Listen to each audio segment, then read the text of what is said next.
Good evening. The name of this program is Court in Justice, and today we're going to talk about issues related to domestic violence. I have with me a guest who has acted as, let's say, an assistant or helped individuals in court to prepare them for courts in areas of domestic relations where domestic violence has been charged. I'm wearing a garbage bag here because when I spoke to my daughter when she was 10, a judge had asked her, well, when you play court in school, how do you recognize the judge? And her response was, well, we have one of the boys wear a garbage bag, and that's how we can tell he's a judge. And I'm not making any inferences from this that judges belong in garbage bags. However, no, they should be taken out with the trash. Right. Mr. Radetzky is a member of an organization called PACT, People Against Corruption and Tyranny. And Marty, why don't you give where you can be contacted or addressed? PACT is located, and we receive requests for information, care of 460 Alden Street, A-L-D-E-N Street, Orange, New Jersey, and that's New Jersey spelled out, not NJ, and it's near Postal Zone 07050. I guess you'll see that later on a flag on the recording. Additionally, PACT has an email address, and it's pact@juno.com.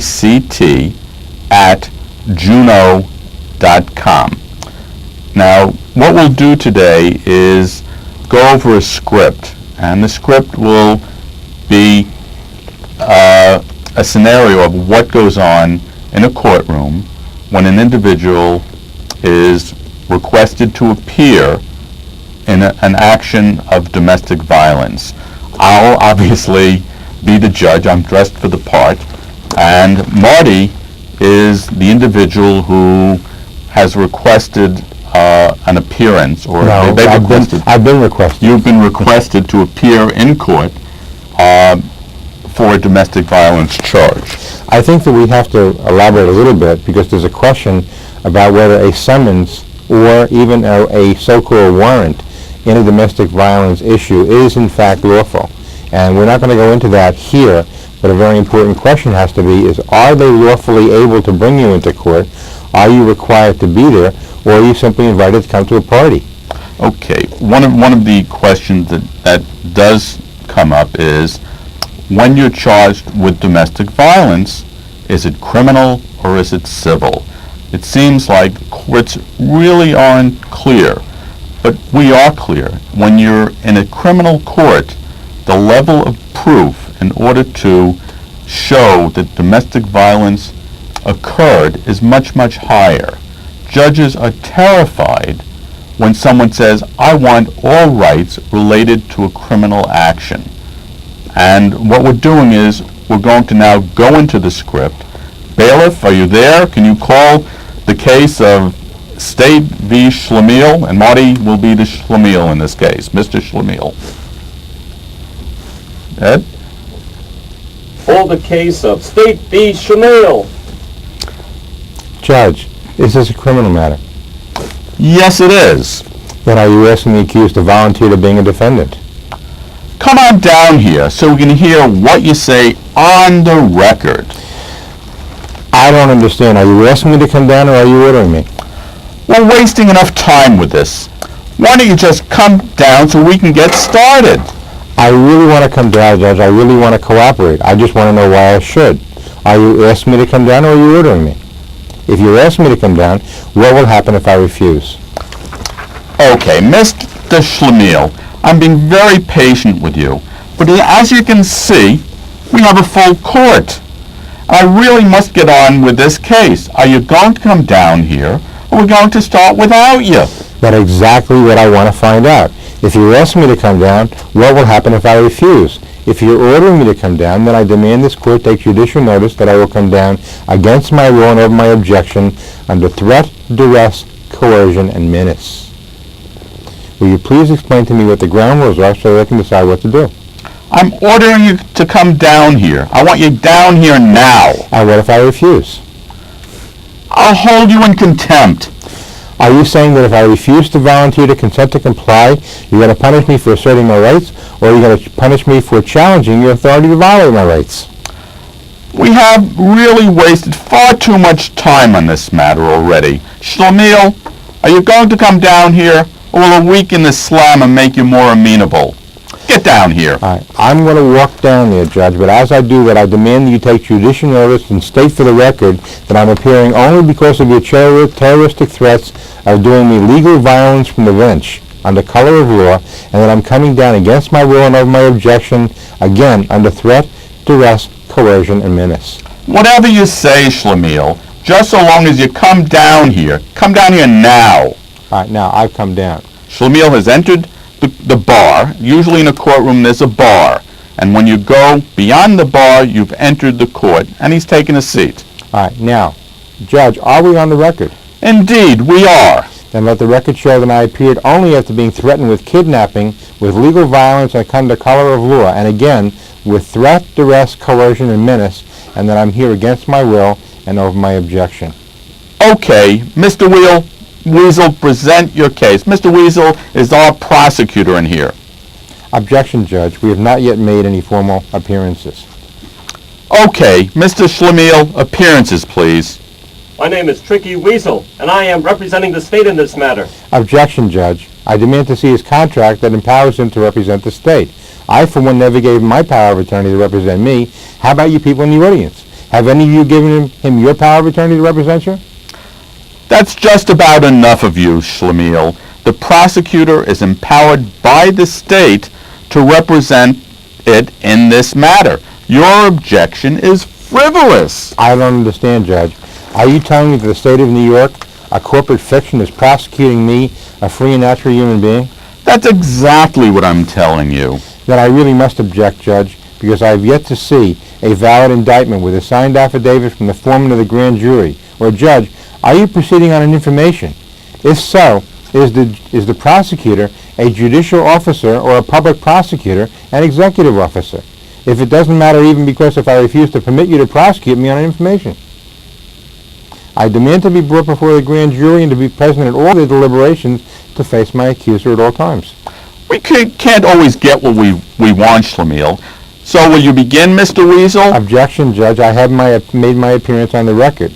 My name is unluckily Schlemiel, and I'm here in propria persona sui juris in special appearance, only for the purposes of challenging the jurisdiction of this court to proceed in this matter. May I remind the court that absent jurisdiction, there is no authority to proceed. There is no power to sanction, so there's no contempt authority, and there's not even the illusion of a claim to immunity from suit. I have jurisdiction, Mr. Schlemiel. Where did you get it? Did you find it in the box of Cracker Jacks, or did you receive it from a mail-order catalog? Statute 1234 XXX gives this court jurisdiction over all of these cases, all domestic violence cases. Judge, you know as well as I that once jurisdiction is challenged, it must be established in writing.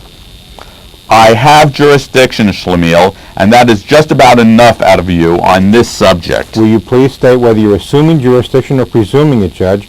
Whatever you choose to do, I must demand that you sign this waiver of immunity for lawyers and judges. It recognizes and waives immunity from civil suit under 42 U.S.C. 1983 at SEC, and from criminal prosecution under 18 U.S.C.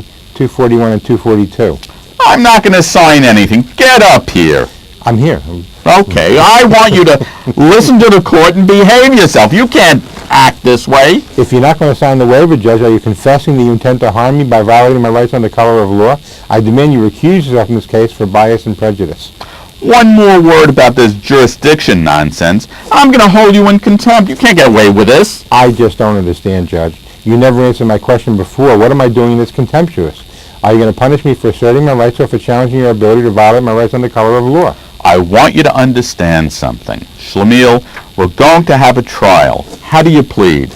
Judge, I object because until you've established jurisdiction, entering a plea is the same as waiving where it challenges to in personam jurisdiction, and that I flatly refuse to do. Okay, very well, Schlemiel. I'll enter a plea of not guilty on your behalf. I'm objecting to that too, Judge. You don't have my power of attorney to enter a plea on my behalf. Is this your way of defrauding me into waiving my challenge of jurisdiction to the court?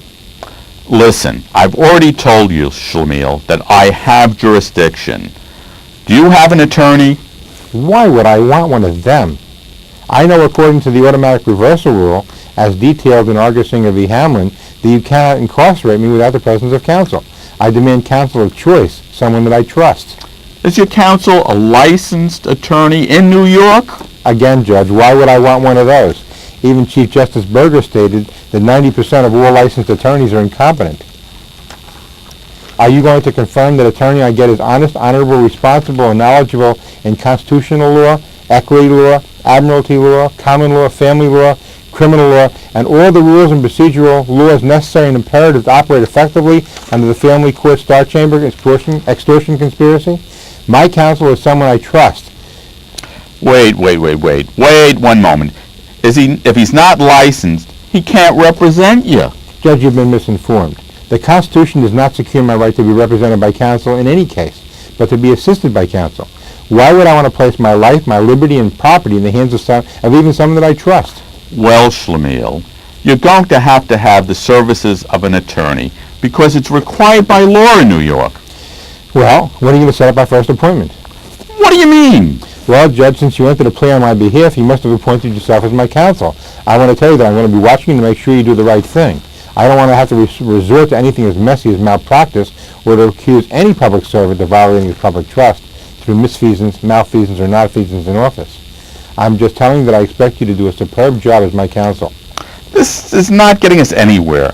I'll see that you get a lawyer and one is appointed to defend you. And that's all there is to it.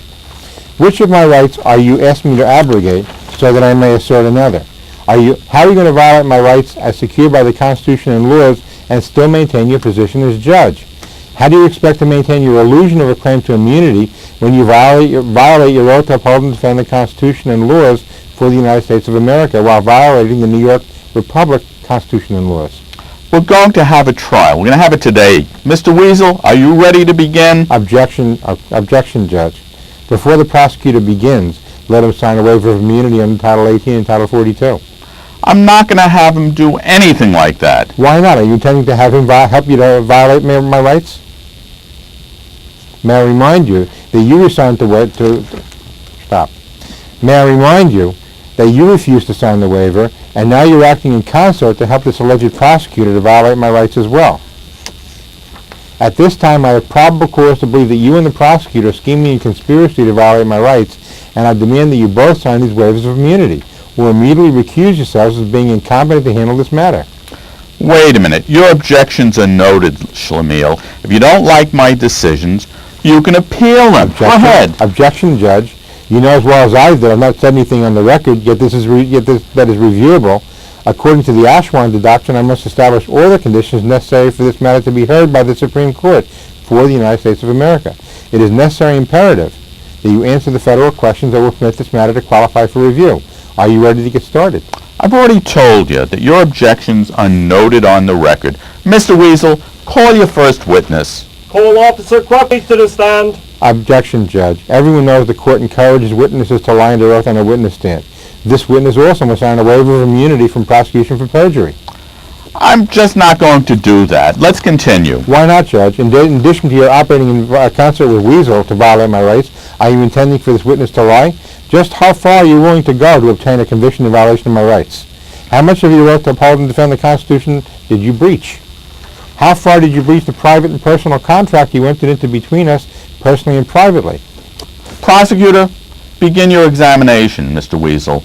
Tell us in your own words what you stated in your complaint, Officer Krupke. Objection, Judge. That's hearsay. By his own record, Krupke is not a fact witness, and I move his testimony be struck. Denied. Objection, Judge. I demand that you place findings of fact, conclusions of law on the record to show how this witness may testify to hearsay. Okay, that's about the end of the script. What you saw is a possible outcome. In most cases, people aren't going to confront the judge. In most cases, they don't understand what their rights are. And in most cases, if you don't know rights that you have, many judges will violate those rights. I'm going to take one break here, and I'm basically going to say for Mr. Weasel, Tell us in your own words what you stated in your complaint, Officer Krumke. Okay, now let's... Okay, we went through the script, and there are a lot of areas Can here. we stop here? Yeah. All right. The thing, there's a question here. We talked about the assertion of rights without going through it.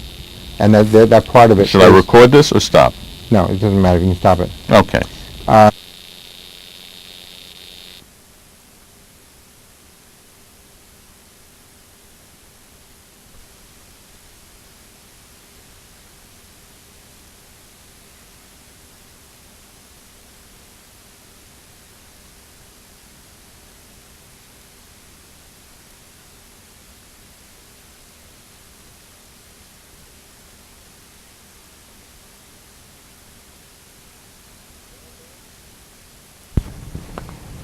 Are you there, bailiff? Call the case. Call the case. Okay. Hold on. Get this on. Call the case of State v. Schlemiel, please. State v. Schlemiel. Judge, is this a criminal matter? Yes, it is. Then are you asking the accused to volunteer to being a defendant? Come on down here so we can hear what you say on the record. Are you asking me to come down, or are you ordering me? We're wasting enough time with this already. Just come down here. We want to get started with this action. I really want to come down, Judge. I just want to know why I should come. Are you asking me to come down, or are you ordering me? If you're asking me to come, what will happen if I refuse? Mr. Schlemiel, I'm being very patient with you, but as you can see, we have a full courtroom. I really must get on with this case. Are you going to come down here? We're going to start without you. That's exactly what I want to find out. If you're asking me to come down, what will happen if I refuse? If you're ordering me to come down, then I demand this court take judicial notice that I will come down against my will and over my objection under threat, duress, coercion, and menace. What's this nonsense? I'm ordering you to come down here. I want you now. And what if I refuse? I'm going to hold you in contempt. You can't get away with this in my court. Are you saying that if I refuse to volunteer to consent to comply, you're going to punish me for asserting my rights? Or are you going to punish me for challenging your authority to violate my rights? We really wasted far too much time on this. Let's go, Schlemiel. Come down here. Or will you want to weaken the slammer? That'll make you amenable to me. I demand that you take judicial notice that I am only appearing because of your terroristic threats of doing me legal violence from the bench under color of law, and that I'm coming down against my will and over my objection. You mean under threat, duress, coercion, and malice? I said that, Judge. Okay. Whatever you say, Schlemiel, just so long as you come down here now. All right, now I would go down and come into the room and say that I'm here now. Are we on the record? Indeed we are. We're on the record. Then let the record show that I appeared only after being threatened with kidnapping under legal violence under color of law, with threat, duress, coercion, and menace, and that I'm here against my will and over my objection. Okay, Mr. Weasel, present your case. Come on. Objection, Judge. We've not made any formal appearances. Okay, Mr. Schlemiel, appearances, please. My name is Tricky Weasel, and I'm representing the state in this matter. Objection, Judge. I demand to see his contract that empowers him to represent the state. I, for one, never gave him my power of attorney to represent me. How about you people in the audience? Have any of you given him your power of attorney to represent you? That's just about enough out of you, Schlemiel. The prosecutor is empowered by the state to represent it in this matter. Your objection is frivolous. I don't understand, Judge. Are you telling me that the state of New York, a corporate fiction, is prosecuting me, a free and natural human being? That's exactly what I'm telling you. Then I must truly object, Judge, because I have yet to see a valid indictment with a signed affidavit from the foreman of the grand jury. Or, Judge, are you prosecuting me on an information? If so, is the prosecutor a judicial officer or a public prosecutor, an executive officer? It doesn't even matter, because if I refuse to permit you to prosecute me on an information. I demand to be brought before the grand jury and to be present at all of their deliberations to face my accuser at all times. You know, you can't always get what you want, Schlemiel. So will you begin, Mr. Weasel? Objection again, Judge. I have made my appearance on the record, and let it state that my name is Unlucky Schlemiel, and that I am here in proprietary persona sui juris, in special appearance. only for the purpose of challenging the jurisdiction of this court to proceed in this matter. May I remind this court that absent jurisdiction, there is no authority to proceed. Absent jurisdiction, there is no power to sanction, no contempt power.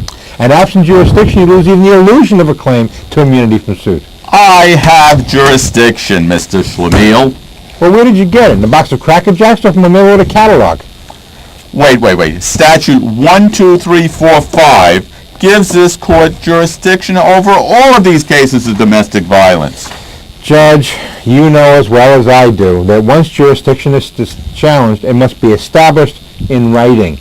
I have jurisdiction, Schlemiel, and that's about enough out of you on this subject. There is jurisdiction. I say so. Are you assuming jurisdiction or presuming it, Judge? Whichever you choose to do, I must demand that you sign this waiver of immunity for lawyers and judges. It recognizes and waives immunity from civil suit under 42 U.S.C. 1983 and from a criminal prosecution under Title 18.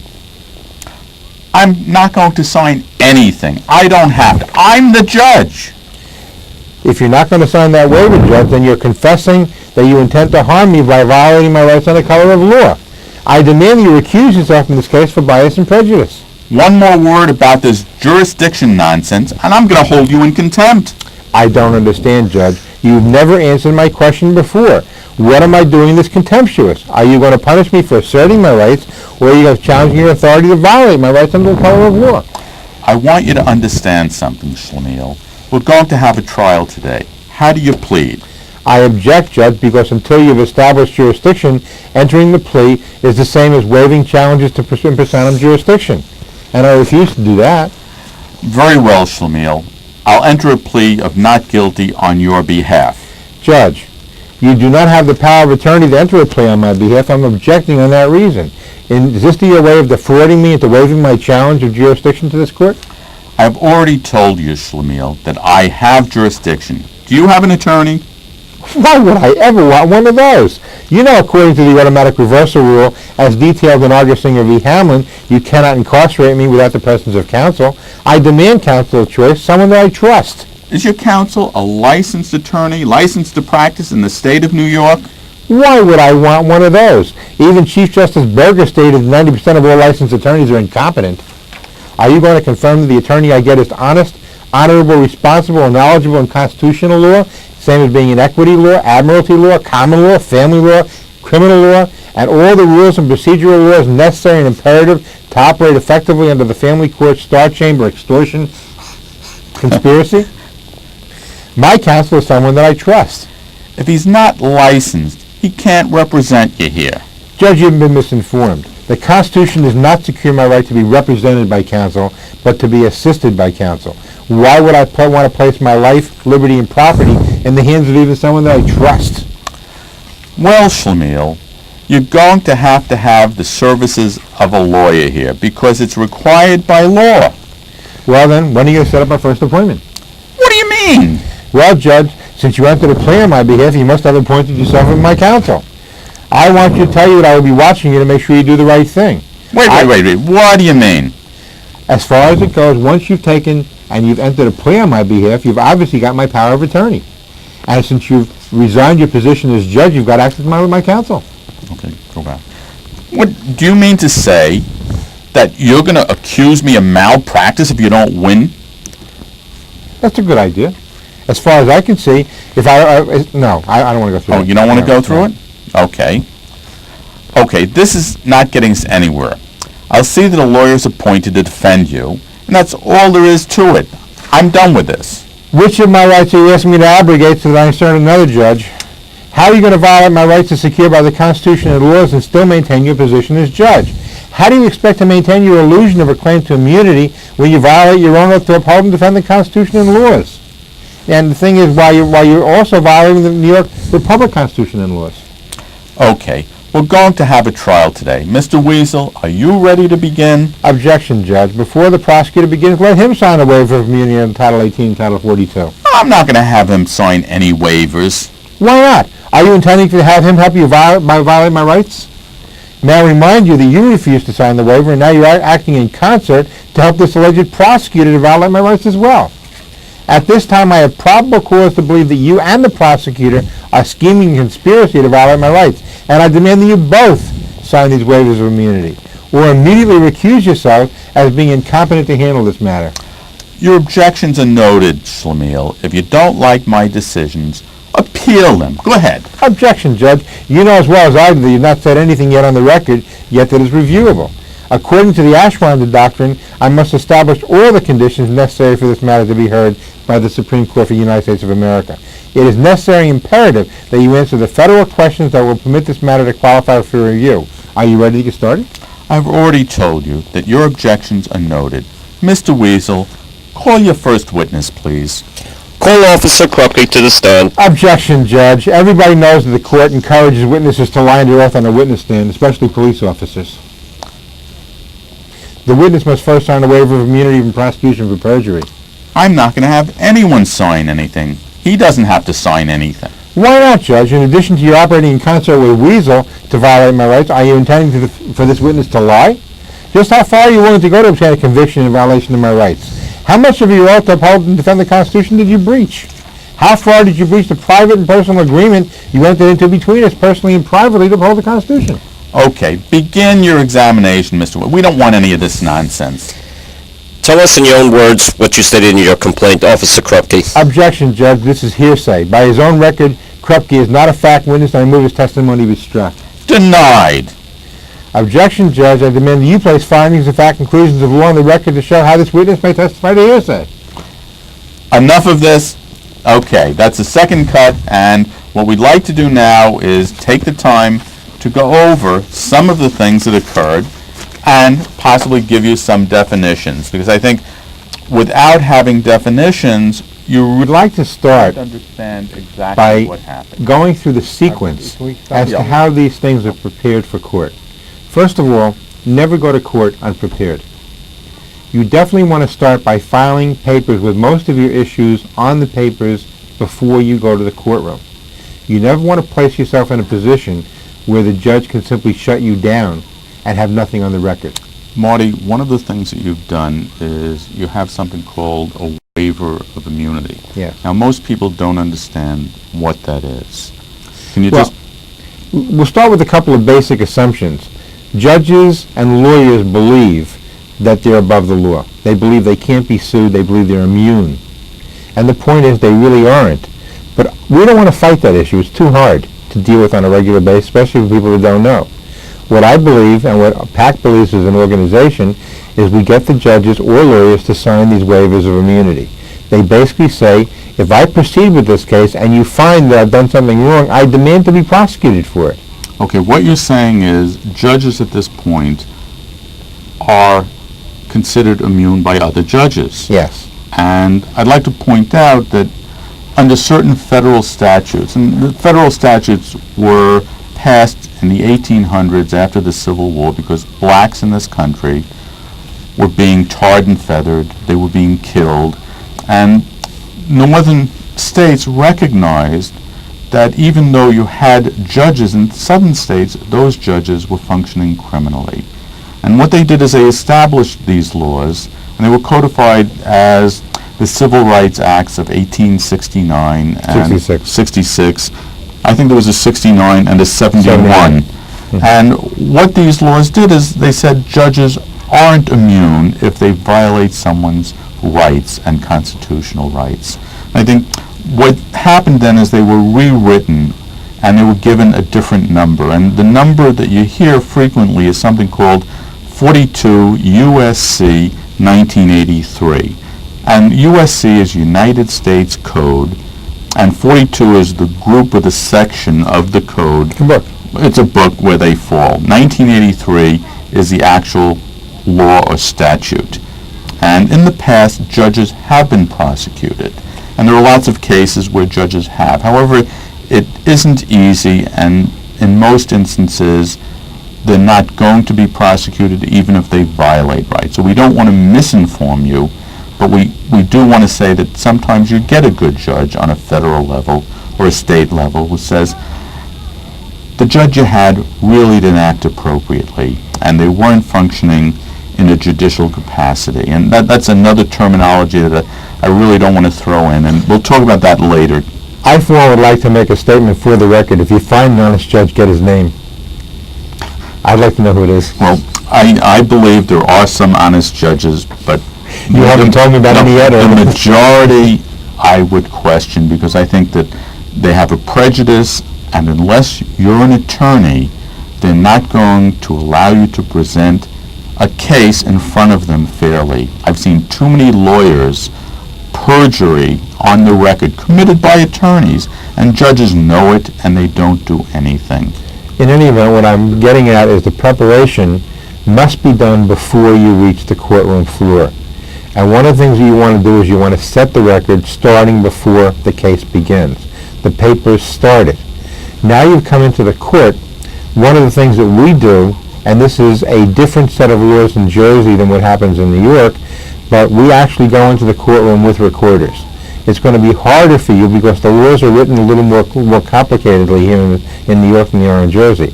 But you've got to start fighting to get those recorders into the courtroom. You've got to start recognizing, especially we have cases now we can document here in New York, where they're tampering with the tapes, with the recordings that are done here. In addition to that, we actually have shown in New Jersey it costs $10 for a tape when you buy it from them, as opposed to hundreds if not thousands of dollars to buy the transcript. Why would we want to spend thousands of dollars to enrich the legal industry when it's money that should go to our families? Okay, one of the issues that you raise is the issue of best available record. Mm-hmm. There are a lot of things that never appear on a transcript. Mm-hmm. I remember being in a courtroom and trying to present a piece of evidence to a judge. This is Thomas Zampino. And I said, "Here, take it." And it flipped away like that. And knowing well. He held me in contempt, saying not that I was throwing one piece of paper, that I was throwing papers at the court. What that one piece of paper did was show that an attorney had left out an account knowingly, and that account was probably worth at that time about $15,000. She defrauded the court because she had knowledge of it, and this judge did nothing. I've seen that happen frequently in New York also, where judges will protect attorneys knowing that these attorneys haven't acted appropriately. Well, we've actually had cases where we've seen judges tell me that I seem to have a very poor opinion of judges and lawyers. And my position is I just haven't found any that have proven they're worthy of any greater respect. The problem with all these things is you've brought the documentation down and shown what should be happening. All these things are, again, setting the record. We have never had a judge or a lawyer sign a waiver of immunity. Then why do it? Because you've set the record, they intend to break the law. They intend to violate your rights. They intend to harm you. What we're doing is we're building cases up. We're actually building a whole dossier on criminal actions of judges in the entire metropolitan area. And what we want to do is we want to get all the documentation on these judges. We've already gotten judges fired. We want to get more fired.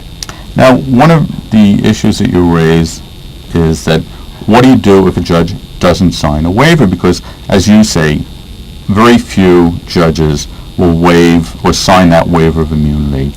Well, we've seen none. I haven't seen any sign it. But what I would do is I want to set the record. Then if you're not going to sign the judge, let me ask you how you're going to assure me that you're going to follow the law. Okay, and again... why should I believe you? I've seen federal judges who act in a manner that I would consider criminal. In fact, you were in front of a judge, Judge Hayden, in a federal court in Newark. Lovely woman. And she was a judge in Essex County, New Jersey. Family court, prior to her being appointed to the federal bench. Yes. Now, I recognize that there are certain things that appeared, after the fact as being very, very amusing. You obviously didn't find that because you were involved. One of the things she did is she really allowed an attorney to act improperly. We made a challenge to one of the items that the attorney had performed. He tried to exclude a juror because this fellow had dreadlocks. And the case involved a police officer, and the attorney obviously said, I don't want that guy in the jury because he's probably been stopped hundreds of times by police officers. And we felt that he was excluded because of his race. So we said, we have a challenge, Judge. We're making a Batson challenge. And you know what it was. And the attorney said, Judge, what's a Batson challenge? I wasn't sure that Hayden knew what it was. No, she explained it's a challenge based on the race of a juror. But that was one of the amusing things. And again, you have to sort of come back to reality at times and say, lawyers and judges are human. They make lots of mistakes. But how can you find and hold them accountable for those mistakes? These aren't just errors. These are knowing mistakes. When they do something that violates a person's rights in court, how can you hold them accountable? I think it's easier than that. It's easier and more difficult at the same time. If they do it intentionally, how can you call it a mistake? It's an intentional act. And if that act violates law, it's criminal. Except, Marty, you realize in New York and in New Jersey, when you complain about a judge to a prosecutor, no prosecutor is going to bring charges against a judge. For several reasons. The first and most important reason is not enough is doing it. And the point is there's no political pressure on prosecutors to do this. In New Jersey, there's actually a case decided that says that prosecutors who don't prosecute are themselves indictable. Okay, one of the issues, and the law is very similar in both New York and New Jersey, but no one enforces the law. It's called official misconduct. And official misconduct in New Jersey is 2C 30.2. In New York, I believe it's Penal Law 190. Don't quote me, but the intent is if a judge acts in a way that favors one side over the other side, that's considered a criminal act by the judge. And very few, if any, prosecutors will have that judge prosecuted. They don't charge him criminally. They say, oh, you don't know what you're doing. You're not an attorney. One of the issues that we raised also is, in New York and New Jersey, the group that evaluates the actions of judges and also of attorneys is closed. The public is not entitled to see what goes on. And how can you know what goes on behind closed doors if you have members of a group who are pals? They're not going to bring an action against one of their friends. So what happens is nothing happens. Even if you can show that attorneys have acted to defraud a party and what I would consider criminal, you can't get another attorney to admit it. You can't get another attorney to bring an action against them. And what fascinates me is every attorney must pass a test. The American Bar Association has a test that clearly defines duties, responsibilities, and ethics. And it's great that they can pass this test, but no one enforces it. It's very rarely enforced. It's easier to go through than that. I would rather take the same issue. I'm more familiar with how this thing works with police officers. Police officers have a training manual, and the training manual goes through all the things they're to do, for example, in a roadside stop. What constitutes a lawful arrest? Under what conditions should they draw their guns? We have documented evidence to show that police officers violate their training. The problem is, once they violate their training, very few of them are prosecuted, and most importantly at all, these very dangerous people that have guns are out on the road where they're literally under no scrutiny whatsoever. They're in a position to hurt people. At this point in the United States, there is a statistic that 1 out of 8 traffic stops leads to violence. Much of it is caused by the police officer. Do you know where that statistic comes from? As a matter of fact, I heard it on 60 Minutes. Okay. So, Right. The other thing, and we have 4 minutes left. Oh, boy, we have to really, we'd really like to have Marty back, and I think that one of the things we'd like to do is a lot of the terminology that we used in this practice case is foreign to most of us. For example, he raised issues of a waiver of immunity. He raised issues of probable cause. What is probable cause? Can you do that in a civil action? First of all, probable cause is a reasonable belief that a crime has been committed. It is very difficult to pin a judge against the wall, but they actually have gone to the step of showing what probable cause is. The situation that we face is when we don't get that definition in our cases. They do what they want to do. Is it only in a criminal matter? Absolutely. Okay. So domestic violence, and that's what we're talking about, is usually in New York, it's not prosecuted criminally. In New Jersey, it's worse than that. There was actually a hearing in the legislature where Nancy Kessler, who's involved with most of this stuff, who actually participated in a class teaching judges to ignore the Constitution. Well, what she said is, to judges, I believe, and I'll paraphrase, and you can correct me, if you think there's a possibility that someone is going to get hurt in a household, kick the person out who you think is most likely to be the person who causes the problem. And since the man is usually a larger, physical figure than a woman, that man is kicked out of his house. Effectively, his property is taken away. There is no probable cause hearing.